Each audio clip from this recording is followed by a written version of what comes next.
Hi, Anna. Thank you for coming on the show. Thank you so much for having me. It's always a pleasure to be here with you. So this has been a very active week for both Prime Minister Netanyahu and for Volodymyr Zelensky. Can you tell me, what do you think was the outcome of Zelensky's meeting with President Trump in the White House? Do you think it was an important meeting, or do we not know what came out of it? We don't yet know what came out of this meeting. What is important to know is that the timing of when this meeting took place. We're now at a very important moment in Russia's war against Ukraine. For the last 6 months or so, we've seen Ukraine making incredible gains with the potential for turning the tide on this war. But timing is really important. It's unclear, even with all the advances that Ukraine has made, whether or not there's a real chance to tip the scale decisively in Ukraine's favor. And that's why American and more broadly Western support for Ukraine right now is so crucial. And it's hard to see if that's really forthcoming. Now, one theory that is floating around on the non-interventionist right, or if you prefer, the isolationist right, is that Ukraine's recent attack in I believe in the Black Sea, directed at the Caspian Sea. In the Caspian Sea, was directed at Iran to try and fuse the Iran war with the Ukrainian war. What do you think about what looks to be a quasi-conspiracy theory? Yeah, this is not serious analysis. The fact of the matter is, there's no pretending that this war is not a global war. We've been here for a very long time. Look at what happened in the beginning of Russia's invasion of Ukraine. Iran supplied Russia with Shahed drones, and in this way, Iran qualitatively helped Iran wage its war in Ukraine. In other words, Iran helped Russia kill Ukrainians more effectively. And look at where we are today. Russia has reverse engineered these drones. Russia has been supporting Iran in U.S. and Israel war against Iran. There's high likelihood that Russia supported Iran with intelligence. Look at how closely these two wars have long been interlinked for a very long time. What's different now is that it's simply becoming more apparent. Who hasn't at this point fought on the Ukrainian battlefield? Who hasn't supported, for example, Russia's war in Ukraine? It was only a matter of time that we would find ourselves at this juncture. And again, this is a global war. There's no pretending otherwise. And certainly for Vladimir Putin and the way he cast this war, he saw it as something that's so much more than about Ukraine. It's really about the West. So here we are. How much has Iran been able to assist Russia since the advent of the war with the United States and Israel? Well, one of the things that's been very interesting to observe is the exchanges between both countries. Even when we look at how Iran has conducted its war against the United States, analysts note that Iranian tactics resemble Russian tactics in Ukraine. In what sense? In a sense of targeting, in a sense of in the way that certain operations are conducted. There's clear signs of learning. In another sense, too, for example, Russia has helped Iranians suppress protest more effectively, both with certain types of either weaponry or certain vehicles. There's something called Spartak vehicles that were observed in Iran that clearly came from Russia, and also in terms of suppression of internet, cyber operations. There's some very clear links, even if there's still a lot we don't know about these exchanges. So I think it's this it's this fusion of how Russia and Iran are conducting themselves. Interestingly enough, from the Russian perspective, Russia is being fairly cautious and pursuing a much more nuanced approach. Russia could be doing more, but they're not looking for a direct confrontation with the United States. So that is the way to understand what's happening is precisely what we talked about just now, that this really is a global war. This is a global confrontation, and our adversaries are not backing down. So in a sense, from your perspective, the term the axis of evil, which was criticized at the time, has actually become a functioning reality. Yes, I think it is a functioning reality. And what's interesting is that if we look back even into the aftermath of the 12-day war last summer with Iran, some analysts had predicted that, some analysts had described this as a failure for this axis because Russia didn't rush to Iran's rescue in a way that many had expected. But it's a different kind of alliance that's much more flexible and limited and nuanced, and therefore we have a hard time understanding what's happening. We look at the differences among these actors. We look at the differences between Russia, China, Iran, and North Korea, frankly. But there's something bigger that brings them together, and the way they're waging this battle against us is not how we would expect, and that's the confusion. It distracts from the most important issue. The most important issue is that they are confronting us together. Now, another piece of evidence for your thesis is the reporting that North Korea intends to send 30,000 troops to Russia on behalf of its campaign against Ukraine. Do you think that's likely that they'll send those troops, and will it have an impact? I have no reason to doubt it. Certainly, we've seen North Korea do this once before. This reporting comes after Moscow and Pyongyang, sorry, I can't pronounce North Korea. Pyongyang. After Moscow and Pyongyang had opened direct flights for the first time since the Cold War. And that in and of itself is a significant development. And will it make an impact? Of course. What matters is that all of these actors are adding to the fuel to the fire. It's not about whether or not one particular piece is going to necessarily play a decisive role, rather that Russia continues to find resources outside the West. It continues to find actors who are willing to help its effort, and it matters together as a sum of its parts.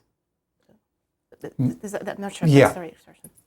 Now, when we talk about Russia, and you talked about the great strides that Ukraine has made in stymieing Russia, there are still other voices out there, including one that's causing somewhat of a stir, at least on X, is Professor John Mearsheimer, the University of Chicago, who has maintained since the beginning of Russia's invasion that the Ukrainians are doomed. And I guess he said it again in an interview with Piers Morgan. Now, despite all the obloquy that Mearsheimer has attracted for saying that Ukraine is still on the losing end, is it the case that given Putin's tenacity and the population advantage that Russia has,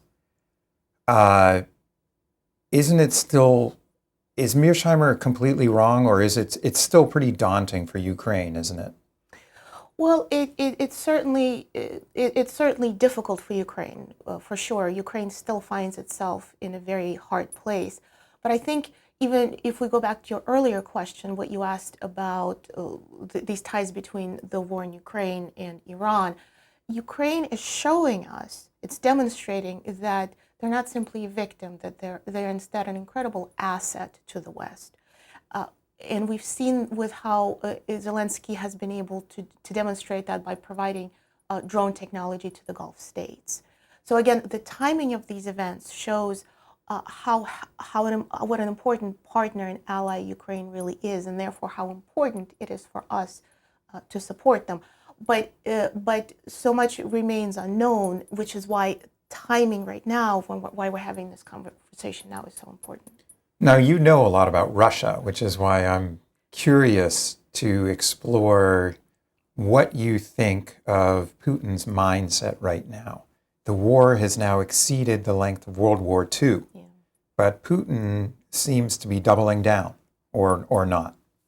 Absolutely. Putin is not looking for what we would call an off-ramp. And this is something that is somewhat unique about the Russians. They generally don't take off-ramps. Historically, Russians stopped fighting when they had no resources to fight. And Russia has not reached that point, even though they are clearly suffering enormous losses. Up to what, 40,000 wounded and killed a month? If these numbers are accurate, Yeah. again, and what we've seen, what's been also incredible, if accurate, is that Russia is losing people at a higher rate than during World War II. That is an astonishing statistic, and coupled with the fact that, as you said, the war has now gone on longer than World War II. That tells us something very important about Russia and about how the Russian government approaches war. It tells us how we need to approach Russia. This is something that we need to understand about Russia and what it would take to bring this war to an end. Putin is not looking like he's backing down. In fact, even I think a few weeks ago, there was a report right up ahead of Zelensky's meeting with Trump that Putin is willing to make even less concessions. He's not willing to make concessions on land. So the way to bring Russia to a losing position is not through accommodation. It's not through concession. It's through a position of strength. Now, one of the things that's different between Russia today and the Soviet Union, it occurs to me, you talked about the Russian government. Mm-hmm. You know, I wonder, is it even a government? Because it's so centered around one man, Vladimir Putin, and really he is a product of the KGB. Yeah. In the Soviet Union, you had these different power centers, right? Yeah. I mean, at least you had Central Committee, and you had the KGB, and you had the military. Yeah. Do you think it's different in Russia today, that it really is more the rule of one man?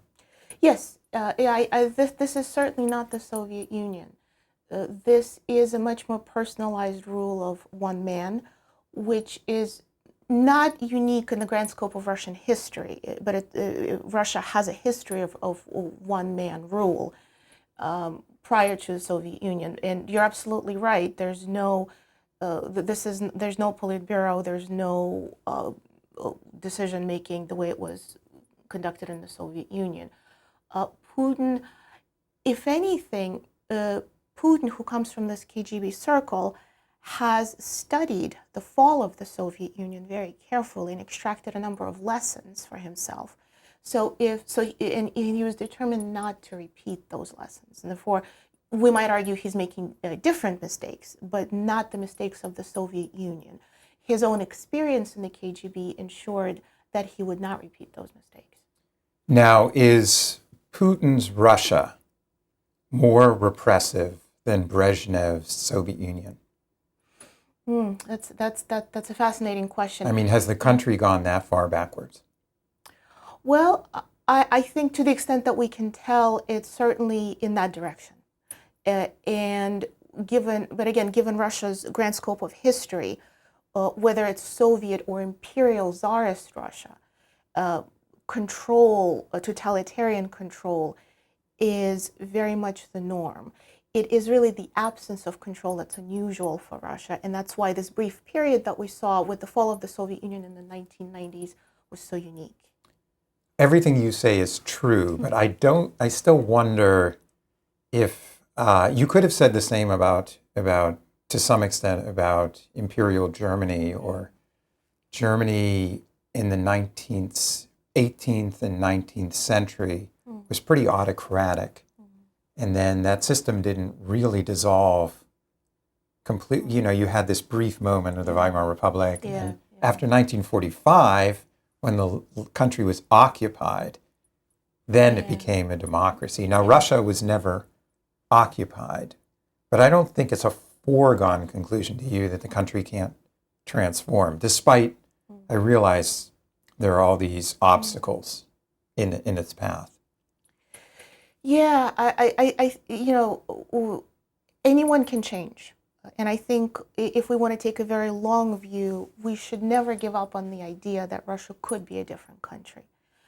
We should also be realistic of what it truly takes to make that change. And you're absolutely right to point to the example of Germany. And in fact, it took precisely not just losing World War II, but years of occupation to help steer in that direction. And Russia, realistically, it's hard to see how Russia is going to be occupied even after the war in Ukraine is over. Right, but Putin could be leading it occurs to me, to a complete economic and military disaster in which maybe you would have a wave of reform if the country is brought low by this war. Yeah, absolutely. I mean, he's destroying the military. Yeah. It looks like an antique, right? I mean, the Ukrainians are really almost bombing the country at will with drones. They're losing 40, 50,000 men a month. Their tactics are outmoded. The economy is crumbling. The best and brightest have fled the country because of the war. It doesn't augur well for the future, does it? It does not, but it still raises the question of whether a better future is really realistic. And to your point about the military, I would say the jury is still out on the Russian military-industrial complex as far as its ability to innovate and produce new weapons, because Russia is now a country that has is geared for war. The entire reason for employing its citizens, it's all about war. But to make even a broader point, to take a step back from specifically the military angle, excuse me, is realistically. Actually, let me start over. I think you make a great point that in order for a country to truly change, it has to hold a fundamental reckoning with itself, and the only way you can do that is if you hit complete rock bottom. There has to be a shattering loss that you have to experience, right? To make that, to shift towards that internal self-reflection. That would be the better outcome, frankly, both for Russia and the rest of the world. So the other scenario is that it becomes more like North Korea. The other scenario is that it becomes more like North Korea, exactly. Wow. Yeah. That's sobering.